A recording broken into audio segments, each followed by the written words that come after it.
آج کا نام ادیب غالب کے بارے میں. مصنف کا نام اسد اللہ خان غالب. صنف کے لحاظ سے خطوط نگاری ماخذ ہے خطوط غالب، مرتبہ اس کا غلام رسول ماں ہے. اچھا، اس میں ایک مووی بھی بنائی گئی ہے، ڈرامہ بھی بنایا گیا ہے جس میں نصیر الدین نے ایکٹنگ کی ہے، جس کا نام ڈرامہ ہے. مرزا غالب نے اردو میں باقاعدہ طور پر خط جو ہے نا 1850 کے بعد لکھنا شروع کیے. 1850 سے پہلے جو ان کے خطوط ملتے ہیں وہ فارسی زبان میں ہیں. مطلب ایک یا دو میکسیمم خط ملتے ہیں جو انہوں نے اردو زبان میں لکھے ہیں. اگر ہم غالب کے خطوط کی بات کریں، یوں کہیں یہ غالب اس وقت دلی کے میڈیا تھے. دلی کے کیا تھے؟ میڈیا تھے. جس طرح میڈیا کا کام ہوتا ہے نا، غالب اسی طرح کا کام سر انجام دے رہے تھے.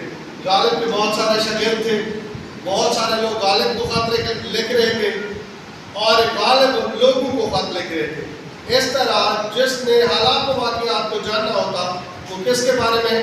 غالب کے بارے میں، غالب سے رابطہ کر لیتا، حالات و واقعات سے آگاہی ہو جاتی.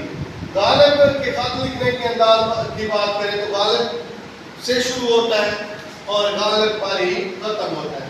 مراسلے کو مکالمہ بنا دیا، یعنی کہ خط اس انداز میں لکھا جیسے دو بندے آمنے سامنے بیٹھ کر گفتگو کر رہے ہوں. اس طرح کا انداز آج تک کوئی نہیں اپنا سکا.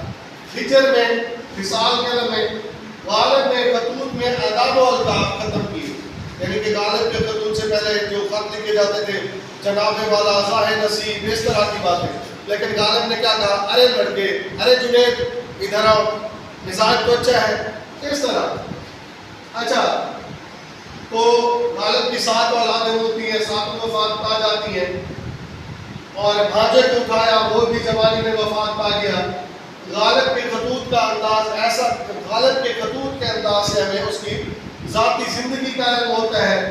اس کے بہادر شاہ ظفر کے استاد تھے ابراہیم ذوق، اس سے اس کی حریفانہ کشمکش رہی. اس کا ذکر آب حیات میں کیا گیا ہے. غالب کو کھانے میں آم بہت پسند تھے. ان کی بیوی کا نام ابراؤ بیگم تھا، جو ہے نا بہت نیک، پاک اور 5 وقت کی نمازی خاتون تھی.